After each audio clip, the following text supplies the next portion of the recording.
নমস্কার, আপনাদের প্রত্যেককে স্বাগত জানাই। 2024 লোকসভা নির্বাচনকে সামনে রেখে আমাদের রাজ্যে কোনো ক্রমে পঞ্চম দফা নির্বাচন সম্পন্ন হয়েছে। প্রত্যেকটা দফাতে আমাদের বাংলায় অশান্তির ছবি ধরা পড়েছে এবং ষষ্ঠ আর সপ্তম দফার ভোট এখনো বাকি রয়েছে। কিন্তু দমদম লোকসভা কেন্দ্রে সৌগত রায় জিততে পারবে, একটা বড় প্রশ্ন। দেখুন, তৃণমূল কংগ্রেসের পক্ষ থেকে দমদমে একটা নির্বাচনী সভা চলছে। মিটিং বা মিছিল বলবো না, মিটিং বলা যেতে পারে।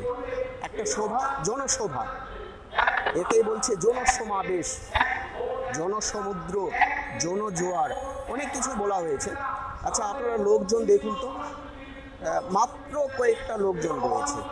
হ্যাঁ, প্রপার কলকাতায় দমদমে, যেখানে তৃণমূল কংগ্রেসের প্রার্থী সৌগত রায়, বিজেপির প্রার্থী শিলভদ্র দত্ত, মাত্র এই কয়েকটা লোক। দমদম লোকসভা কেন্দ্রে আজকে তৃণমূল কংগ্রেসের পক্ষ থেকে যে সভা করা হচ্ছে, মাত্র এই কটা লোক।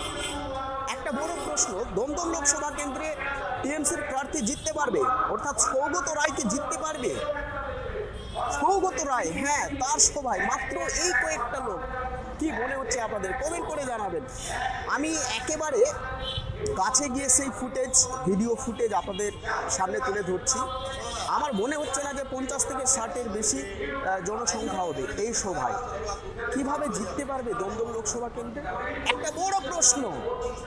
প্রপার কলকাতায় টিএমসির একটা শক্ত ঘাঁটি বলা যেতে পারে, এবং এই প্রপার কলকাতা অর্থাৎ দমদম লোকসভা কেন্দ্রে মাত্র কয়েকজন কর্মী সমর্থক দেখুন, জিততে পারবে? একটা বড় প্রশ্ন। থেকে মাটি সরে গেছে,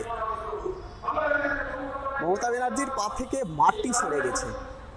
আমি নিয়ে যাচ্ছি, কাছে নিয়ে যাচ্ছি, ক্যামেরাম্যানকে বলবো কাছে যান একটু, এবং কত জনসংখ্যা রয়েছে সেটা আপনারা দেখুন।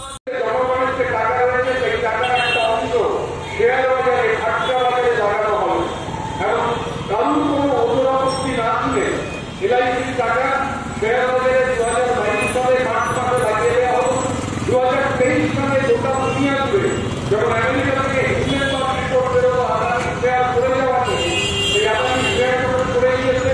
ইংল্যান্ড রিপোর্ট নিয়ে যখন সমস্যা হচ্ছে, তখন দেখা গেল এলআইসিতে জনগণের যে টাকা রয়েছে তার মধ্যে 2,50,000 কোটি টাকা গরমিল পাওয়া গেছে, মেলানো যাচ্ছে না। তার কারণ হচ্ছে আদানির 9 লক্ষ শেয়ার। এই 9 লক্ষ শেয়ার কেনবার জন্য এলআইসির মানুষের এই টাকা খরচ করা হয়েছে।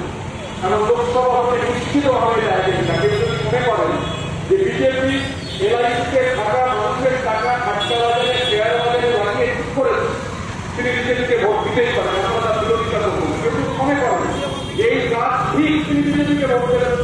কেউ যদি মনে করেন যে না, এটা করা যায় না, রাষ্ট্রায়ত্ত পাবলিক সেক্টর আন্ডারটেকিং পিএসইউ, লাভজনক পিএসইউ, তার টাকা, মানুষের টাকা খাটকা বাজারে লাগানো যায় না, তিনি নিশ্চিতভাবে বিজেপিকে ভোট দিন।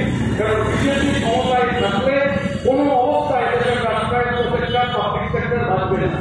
আমি কদিন আগে 5 তারিখ মুর্শিদাবাদে ছিলাম, সেদিন রাতেই পৌঁছেছিলাম আসানসোলে। 6টা আসানসোল দুর্গাপুরে ছিলাম।